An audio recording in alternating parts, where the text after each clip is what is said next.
Bienvenue dans le quatrième épisode du podcast des vitrines de Nancy, les voix du commerce. On accueille aujourd'hui Virginie Augier pour parler de se réinventer professionnellement. Votre entreprise, c'est en 3 temps. Oui. Je vais en profiter du coup en 3 étapes. Est-ce que vous pourriez me dire à quel moment vous avez senti que vous étiez plus du tout en phase avec, votre vie professionnelle et jusqu'au fait de passer le cap de changer? Alors, je vais préciser déjà ce que je faisais. Moi, j'ai un doctorat de biochimie et j'ai travaillé pendant 17 ans en tant que chercheur dans la recherche médicale. Donc c'est un environnement qui est assez, exigeant et structuré et donc ça m'a amené pendant plusieurs années beaucoup de choses, notamment en termes de rigueur et d'analyse. Et il y a un moment où c'est vrai que moi, je me sentais moins alignée. J'avais besoin d'autre chose. Mmh. Notamment, de beaucoup plus d'immédiateté parce que dans la recherche, les processus sont extrêmement longs et j'avais besoin, en fait, de voir le résultat de ce que je faisais au quotidien. Hem Et puis j'avais aussi, une envie d'être plus proche des gens, de plus d'humain. Donc c'est venu évidemment progressivement, hein, c'est pas venu du jour au lendemain. Je me suis beaucoup, questionnée, interrogée et j'ai réfléchi sur ce que j'avais fait au début, en fait, de ma carrière et c'est vrai qu'au début, on a monté le laboratoire à 3, donc il y avait rien du tout et on a dû tout monter, tout commander, tout organiser, penser à tout pour nos futurs collaborateurs pour que ce soit le plus pratique et efficace possible et c'est une période que moi j'ai adorée. Mmh. Et puis, donc c'est un premier déclencheur dans ma réflexion et puis après il y a ma vie personnelle, puisque je suis maman de 3 filles, dont des jumelles. Alors c'est vrai que l'arrivée de 2 bébés, ça peut faire peur, ça peut être chaotique et c'est vrai que j'ai mis en place, beaucoup de systèmes d'organisation, de routines qui ont, vraiment, fait qu'on avait quand même un quotidien, fluide.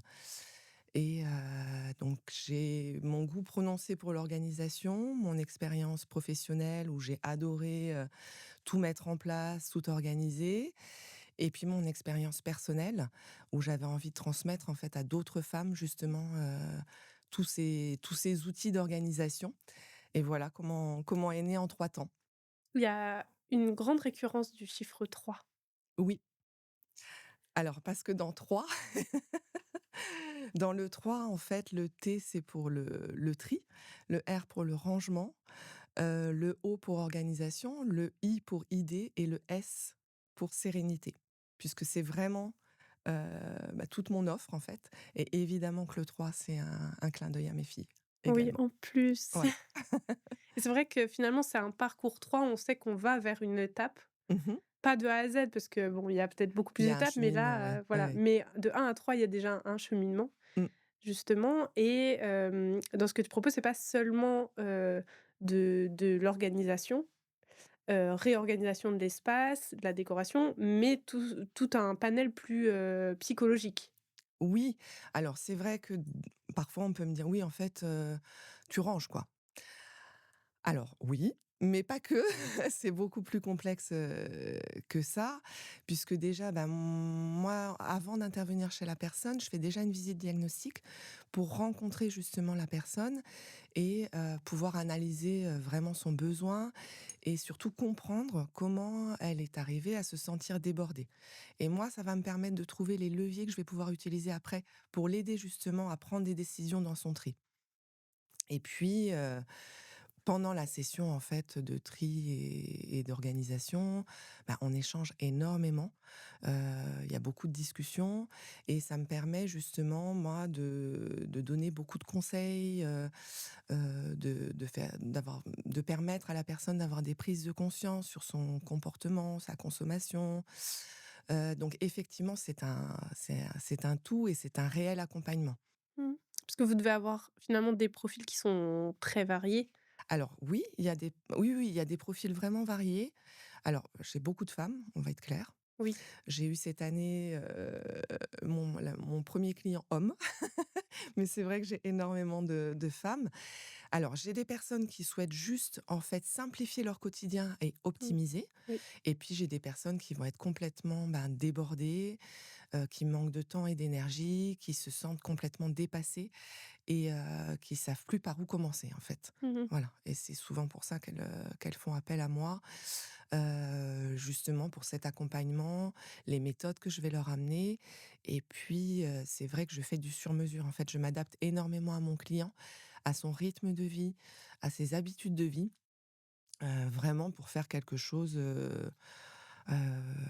personnalisé pour qu'elle se sente le mieux possible et que ce soit le plus fluide, pour elle.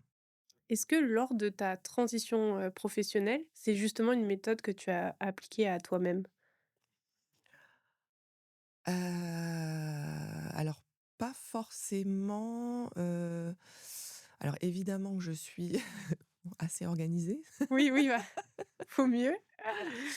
ça c'est sûr. J'ai fait les ch oui, j'ai fait les choses, étape par étape, mais je me suis aussi entourée. En fait, je me suis Mmh. fait aussi accompagner Mmh. parce que je pense que tout faire seul, c'est parfois, compliqué.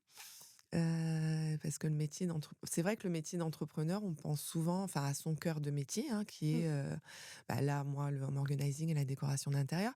Je me suis formée pour les 2, OK, mais il y a un métier pour lequel on ne se forme pas, c'est celui d'entrepreneur et celui-là, Hé, hé, hé! il est multicasquette. Donc c'est vrai qu'il faut un peu savoir tout faire, la com, le commerce, la compta et je trouve que c'est bien de se faire accompagner, en fait. Donc finalement, j'applique Un peu la un méthode. peu la méthode parce que je pense que c'est bien de demander de l'aide quand on en a besoin. Et votre promesse, que je lis ici: «Ne perdez plus de temps à ranger, faites place à la vie». C'est une magnifique, promesse. Oui, Est-ce que, bah, par rapport à ce changement, que vous avez engagé dans votre vie, c'est ce que vous avez envie de retransmettre, aux personnes que vous accompagnez? oui, exactement. C'est vrai que, heu, en fait, souvent, quand les personnes viennent me voir, elles se sentent un petit peu, voilà, débordées. Il y a des personnes qui me disent, «J'ai honte de vous faire venir chez moi, je n'ose plus recevoir les personnes, chez moi». Alors, la première chose, c'est qu'effectivement je les rassure, hein, puisque mon approche, elle est vraiment bienveillante et il y a absolument aucun jugement. Moi, ce que je vois quand je rentre chez quelqu'un, c'est effectivement, je le vois le bazar, mais ce que je vois, moi, c'est ce que je vais pouvoir obtenir et le résultat final. Et donc clairement, ce que je veux amener justement à ces personnes, c'est qu'elles retrouvent, toute la sérénité possible, qu'elles se sentent bien chez elles. Alors j'ai la dimension effectivement décoration d'intérieur, donc si ça peut être joli, effectivement, C'est tant mieux? mieux. Et ce que je veux, c'est qu'elles trouvent, vraiment un espace dans lequel elles rentrent quand elles rentrent le soir chez elles, ça soit fonctionnel, esthétique et surtout apaisant, en fait. Et le retour que j'ai, en fait, des personnes que j'ai accompagnées, c'est vraiment un sentiment de légèreté et j'ai plusieurs personnes qui m'ont écrit après mon intervention et qui m'ont dit que j'avais changé leur vie et Mmh. ça, vu que j'ai changé la mienne, c'est vraiment pour moi c'est le plus beau retour que je puisse avoir, en fait. Donc ça, c'est précieux, vraiment. Oui, c'est beau. Et justement, j'avais une question par rapport à ça. Ah oui, il y a, des personnes, qui ont peur justement dans ce type de transition. Enfin, est-ce qu'il y a des personnes qui ont peur dans ce type de transition, d'avoir quelque chose d'impersonnel? Parce que c'est vrai, des fois, on dit ranger, ça peut être se séparer de choses qui nous sont Oui. chères, avec de la valeur sentimentale. Et est-ce que je vais juste retrouver un endroit vide? Enfin, est-ce que je vais arriver dans chez moi qui ressemble à un hôtel?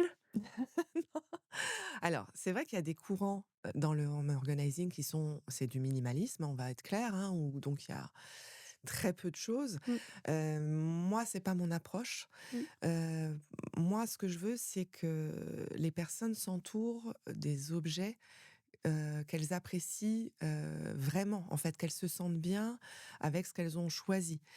L'idée, c'est pas de se séparer de tout, Mmh, c'est de se séparer de ce qui est en trop, en fait. mmh, C'est-à-dire qui ne vous apporte rien, et des fois, en fait, on garde les choses juste par obligation, parce qu'on vous l'a offert, alors que ça ne vous plaît pas et en fait, dans ces cas-là, ça sert à rien de le garder, en fait.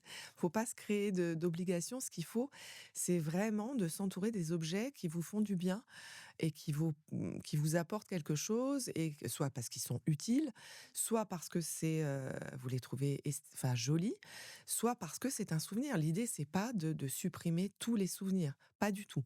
Moi, voilà, je pose les bonnes questions pour permettre à ces personnes, de faire les bons choix et souvent, en fait, ce qui est très, parlant et en fait, au début de la session, bah, les évidemment, les personnes sont assez hésitantes, hein et plus on avance, en fait, dans la journée, plus il y a un côté, grisant parce que les personnes voient elles avancent et cetera et les décisions, en fait, à la fin, se prennent de plus en plus facilement. mmh. Et le fait de pousser les gens aussi à prendre de multiples micro-décisions sur, des choses, qui peuvent paraître, insignifiantes, amène souvent à prendre de plus grandes décisions, en fait. C'est la mise en mouvement, c'est le fait, voilà, de reprendre des décisions font qu'après, on peut, prendre d'autres décisions pour sa vie, personnelle. Plus importante Ouais. potentiellement, C'est-à-dire que justement. le tri dans l'espace permet aussi de faire du tri dans sa tête. Oui, Voilà. oui, c'est logique et des fois on a besoin de ça pour réfléchir, Oui, ouais. je pense qu'on est nombreux à faire partie des personnes qui ont besoin de ranger chez soi avant de s'attaquer à une grosse tâche ou à Alors moi perso, j'en ai vraiment besoin. oui, vraiment besoin. Oui, oui, Je oui. voilà, mais voilà, c'est vrai que j'avais le sentiment des fois que j'étais un peu la seule comme ça et je me rends compte que heureusement non, déjà parce que j'ai plein de consoeurs qui font le même métier que moi et puis que je me rends compte effectivement en pratiquant, bah, que ça fait vraiment du bien, aux personnes que j'accompagne donc voilà, je ne veux pas être la seule. Et pourquoi moins les hommes? Alors, parce que, il se trouve que voilà, et je pense qu'ils ressentent moins la charge mentale quand même, hein. Je pense que c'est quelque Mmh. chose, d'assez féminin. Ouais, On se met beaucoup de pression, je pense et puis, alors je prétends pas, hein, supprimer la charge mentale, hein, on va pas se mentir. Moi, je suis là pour mettre en place justement, des outils personnalisés, des routines qui vont permettre d'alléger la charge mentale, mais je ne prétends pas la supprimer complètement. Je pense que c'est pas possible. Je pense qu'on a toujours un petit peu de charge mentale, mais c'est vraiment le fait de vivre le plus sereinement possible justement, avec cette charge mentale, en ayant, mis en place, des outils d'organisation qui vont permettre justement d'avoir, quelque chose de beaucoup plus fluide. mmh, Donc je pense que les femmes ressentent beaucoup plus la charge mentale que les hommes, clairement. ouais. Ouais Donc c'est un ressenti avant tout? et une réalité, hein, Oui. je pense pas que ce soit qu'un Oui, oui. ressenti. Oui, oui, parce que Je pense que c'est vraiment une réalité. Je pense que les femmes sont habituées à avoir, bah, d'être un petit peu, je dirais, la tour centrale de la maison, hein, l'ordinateur de la maison et elles ont tout en tête en même temps et il y a un moment, il faut poser les choses parce que sinon c'est épuisant.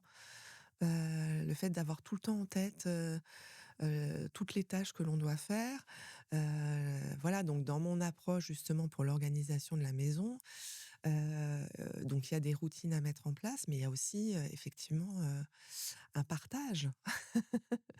Un partage, de ces tâches et de cette charge mentale, de façon à ce que ce soit beaucoup plus léger pour la personne qui la porte. ça donne envie d'aller beaucoup plus loin dans avec vous dans la réflexion. Bah, c'est gentil. Ah oui et en question pour terminer, justement, vous parliez au début du fait que l'entrepreneur est un peu multicasquette et que c'est encore quelque chose en plus. Oui. Quels conseils vous donneriez à quelqu'un qui veut justement, faire une transition et se lancer vers l'entrepreneuriat?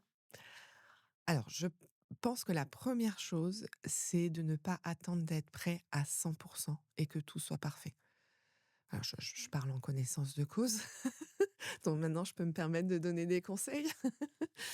Heu, je pense qu'on apprend de ses erreurs, quoi qu'il arrive, dans la vie dans l'entrepreneuriat, mais dans la vie, en général, et que si on attend que tout soit parfait, on se lancera jamais. Donc il faut se faire un moment, un petit peu violence. Confiance et violence, mais Voilà, et de se ouais. dire: «Bah, voilà, on y va, même si, tout n'est pas carré, on y va». Je crois que le premier pas est le plus important. Alors je pense que c'est très important, en fait, et également d'être entouré de personnes qui vont vivre la même chose, parce qu'un entrepreneur peut se sentir, seul, très souvent. Moi personnellement, j'ai toujours eu une équipe. J'étais dans mon ancienne carrière professionnelle, j'avais mon équipe, j'étais très entourée, et c'est vrai qu'on se retrouve du jour au lendemain, bah, seul. Donc c'est hyper grisant de pouvoir prendre ses propres décisions, ça c'est top. Mais il y a un moment donné où c'est bien de pouvoir échanger avec d'autres personnes, avoir Mmh. des conseils. Donc je pense que c'est important de faire partie aussi de réseaux d'entrepreneurs pour justement pouvoir échanger régulièrement et trouver de l'entraide. D'autant plus si on entreprend seul. Oui, d'autant plus si on entreprend seul. Oui, c'est vrai que oui, Mmh. tout le monde n'est pas seul, Oui, c'est oui, vrai, oui. ouais. Mais quand c'est le cas, Donc dans ces cas, entouré. c'est bien d'être entouré, je pense. Oui, bah, super. Merci beaucoup Virginie. Bah, merci de m'avoir reçue, Mmh. c'est un grand plaisir d'être là. Voilà. Merci.